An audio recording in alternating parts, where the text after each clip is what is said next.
Assalamualaikum warahmatullahi wabarakatuh.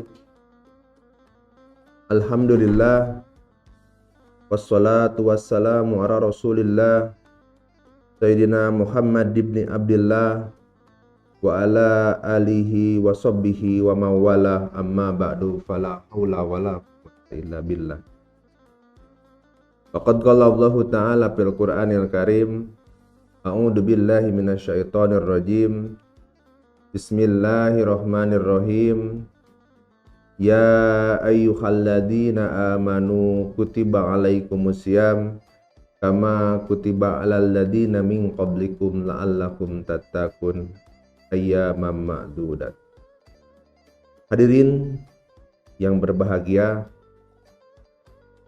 kalau kita perhatikan dalam surah Al-Baqarah yang tadi saya bacakan, pada kalimat kama kutiba alal ladzina min qablikum, bahwa ibadah saum atau ibadah puasa yang kita laksanakan hari ini merupakan ibadah, bukan perkara ibadah yang lama. Ibadah saum ini merupakan ibadah yang sudah Allah perintahkan ke umat-umat sebelum umat Nabi Muhammad SAW. Umat-umat dahulu seperti umat Nabi Musa alaihissalam bahkan dalam beribadah saum lebih berat dibanding umat-umat sekarang. Umat Nabi Musa tidak hanya tidak boleh makan dan minum saja, tetapi juga tidak boleh berbicara ketika berpuasa. Ayat-ayat yang memerintahkan ibadah saum, tahapan-tahapannya itu bertahap. Yang pertama ayat ini turun yaitu pada tahun ke-8 Hijriah setelah Rasulullah hijrah ke Madinah. Yang turunnya bertepatan sama dengan sholat, yaitu pada peringatan Isra Mi'raj 19 bulan sebelum Rasulullah hijrah ke Madinah. Pada saat Isra Mi'raj di dalam sebuah tempat yang dalam Al-Quran disebutkan ma qaba qausain au adna, Rasulullah menerima 8 perintah, yaitu yang pertama adalah perintah sholat, yang kedua zakat, yang ketiga saum, yang keempat Islam, yang kelima amal ma'ruf nahi mungkar, yang keenam hijrah, yang ketujuh jihad fisabilillah, dan yang kedelapan adalah akhir surah Al-Baqarah. Nah, berbeda dengan perintah sholat. Kalau perintah sholat ketika Rasulullah pada malam Senin melaksanakan Mi'raj, hari Seninnya Malak Jibril memberikan petunjuk teknis kurang lebih seperti itu. Pada hari Senin, Malak Jibril mencontohkan kepada Rasulullah untuk melaksanakan sholat pada awal-awal waktu. Dan pada hari Selasa, tanggal 28 Rajab, Malak Jibril mencontohkan sholat di akhir waktu pada baginda Nabi Muhammad SAW. Nah, berbeda dengan perintah sholat, yang kemudian pada hari Rabu, Malak Jibril langsung menserah terimakan perintah sholat kepada Nabi Muhammad untuk dilaksanakan untuk seluruh umat. Berbeda dengan perintah sholat, perintah saum itu baru turun pada tahun kedua setelah Rasulullah hijrah ke Madinah. Itu tepatnya pada tanggal 30 Sa'ban. Yang ayatnya cuma tadi, ya ayyuhalladzina amanu kutiba alaikumusiyam kama kutiba alal ladzina min qablikum la'allakum tattaqun. Ayatnya cuma itu, petunjuk teknisnya belum ada. Dan ketika ayat itu turun, tidak semerta-merta semua sahabat melaksanakan. Karena memang pada saat itu ada keterbatasan informasi. Hanya 2 hari, 3 hari baru informasi itu nyampai kepada para sahabat. Dan para sahabat pun kebingungan. Saum yang akan dilaksanakan itu kan seperti apa? Karena perintahnya cuma tadi. Hai orang-orang yang beriman, diwajibkan atas kamu berpuasa pada hari-hari yang dapat dihitung dalam hari bulan Ramadan. Bahkan dalam ayat tersebut ada kalimat kama kutiba alal ladzina min qablikum. Ibadah saum ini diperintahkan seperti umat-umat sebelum engkau. Kemudian para sahabat bertanya kepada umat-umat terdahulu, seperti umat Yahudi, umat Nasrani. Kata umat Yahudi mengatakan kalau kami saum itu dari gelap sampai dengan gelap. Seperti itu. Akhirnya para sahabat melaksanakanlah seperti yang dikatakan umat Yahudi. Dia saum dari gelap sampai dengan gelap. Bahkan pada suatu ketika ada kejadian, seorang sahabat ketika menjelang buka di gelapnya, dia tertidur. Kemudian bangun sudah gelap lagi. Dia memisah saum tersebut atau melanjutkan saumnya dan sampai dengan pingsan. Berita ini sampai ke telinga Rasulullah SAW. Namun Rasulullah tidak bisa menjawab karena memang belum ada petunjuk teknis seperti. Kemudian bagaimana kita ketahui ayat itu, ayat Al-Quran turun dalam perjalanan Rasulullah berdakwah, pasti turun ayat-ayat itu. Kemudian turunlah ayat melalui malaikat Jibril, wa kulu wasrabu hatta yatabayyana lakumul khaytu abyadu minal khayti aswadu minal fajr summa atimus syamilal layl. Maka makan minumlah engkau sampai dengan yang putih terlihat putih dan hitam terlihat hitam. Kemudian engkau sempurnakanlah puasa sampai dengan malam. Setelah turun ayat ini jelas bahwa kita diperintahkan, umat-umat Nabi Muhammad diperintahkan untuk puasa, yaitu dari mulai terbit fajar sampai dengan terbenam matahari. Sekarang sudah jelas bahwa para sahabat melaksanakan itu. Waktu berlalu seperti itu, kemudian muncul lagi perkara masalah baru. Seperti ada seorang sahabat yang dia menikah pada bulan Sya'ban. Ketika bulan Sya'ban menikah, otomatis ketika awal bulan Ramadan, dia sedang lagi manis-manisnya dalam berumah tangga. Dia sedang berbulan madu, kurang lebih seperti itu. Dia tahu bahwa ketika ketika kita berpuasa, berjima dengan istri tidak diperbolehkan. Kemudian selesai sholat maghrib, selesai berjamaah sholat maghrib, setelah jamaah lain pulang, dia menunggu Rasulullah dan masuk ke Rasulullah. Ya Rasulullah, kata Rasulullah, apa? Ada yang saya tanyakan, katanya. Dia bertanya, ya Rasulullah, kami ini baru menikah. Apakah ketika bulan puasa ini kami tidak diperbolehkan untuk berhubungan badan dengan istri? Rasulullah belum bisa menjawab karena belum ada petunjuknya. Kemudian turunlah ayat melalui malaikat Jibril yang berbunyi, uhilla lakum lailatas siyam rafasu ila nisaikum. Dihalalkan kamu ketika malam hari bercampur dengan istri-istrimu. Ketika ayat ini muncul, Rasulullah menyampaikan kepada sahabat tersebut, dia lari keluar. Dia berjalan keluar, ternyata di depan masjid itu sudah banyak sahabat yang menunggu yang lain. Menunggu kejelasan. Apakah boleh ketika kita berpuasa bercampur dengan istri? Ternyata menurut ayat ini turun, maka diperbolehkan bercampur dengan istri ketika malam hari. Kemudian berjalannya waktu pada tahun ke-8 Hijriah, Rasulullah diperintahkan oleh Allah Subhanahu wa taala untuk melaksanakan Fathu Mekah, merebut kembali ke kota Mekah pada tanggal ke-8 Hijrah, yang bertepatan di tengah bulan suci Ramadan.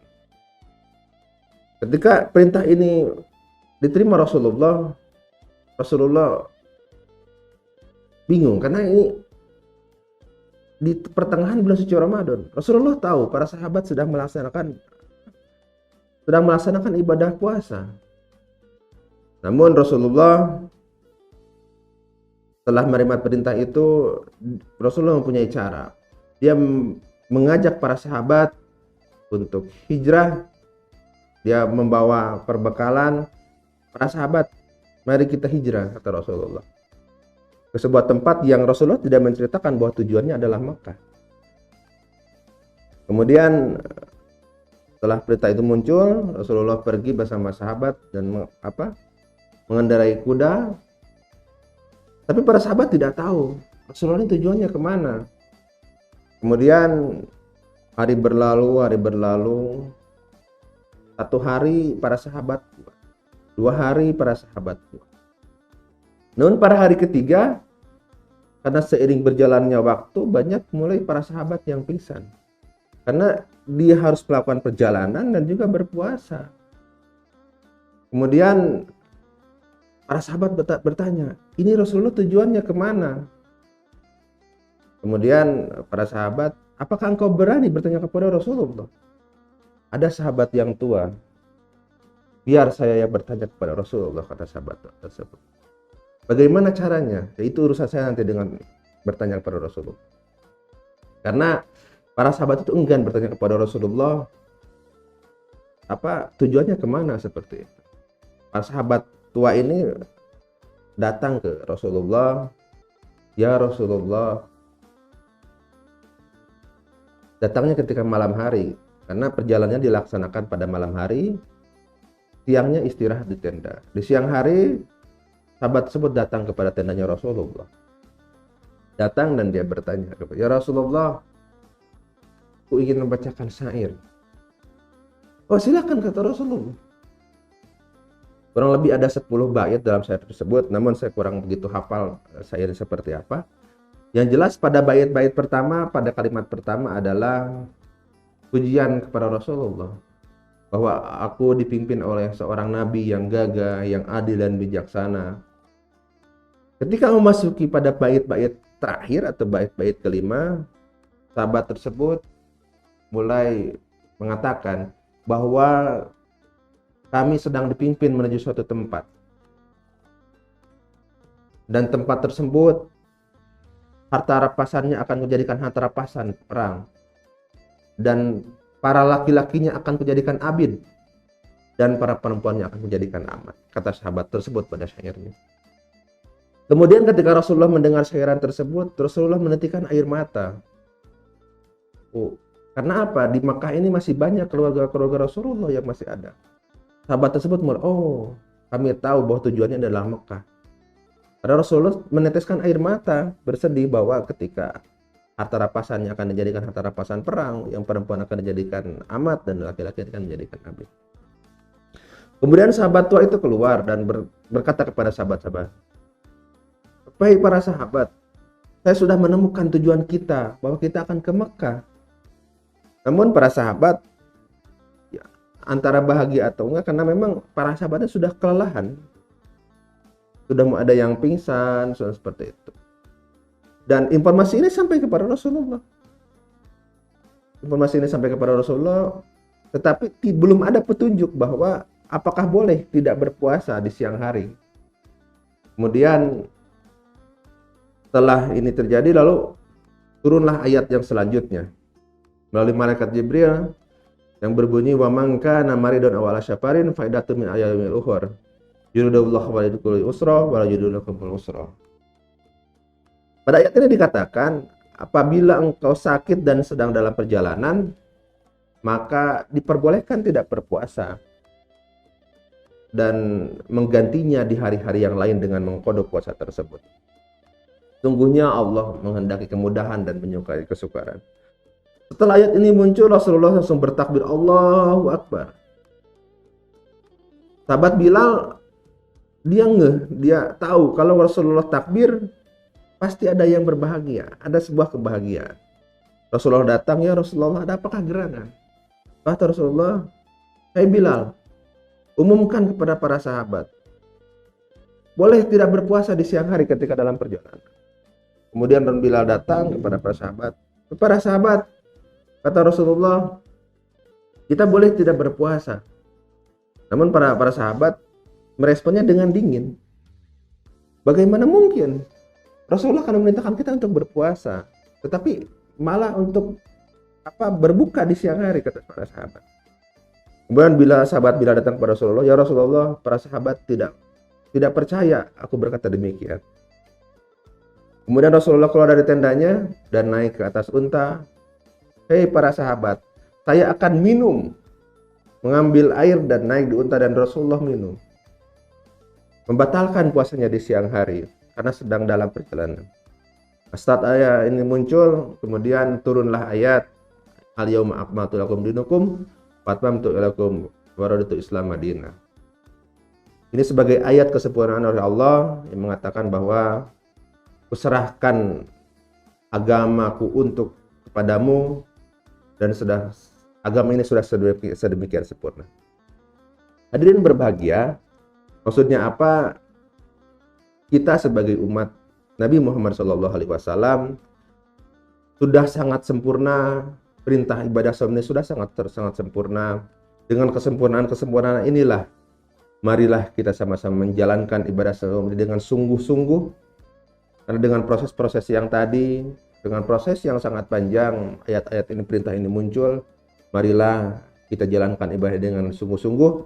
Mudah-mudahan apa yang kita laksanakan di bulan suci Ramadan ini menjadi amalah ibadah untuk kita dan sampai kepada level la'allakum tattaqun sebagai orang-orang yang bertakwa. Itu saja yang bisa saya sampaikan, kurang lebihnya saya mohon maaf. Allahumma fiqhil abid. Wassalamualaikum warahmatullahi wabarakatuh.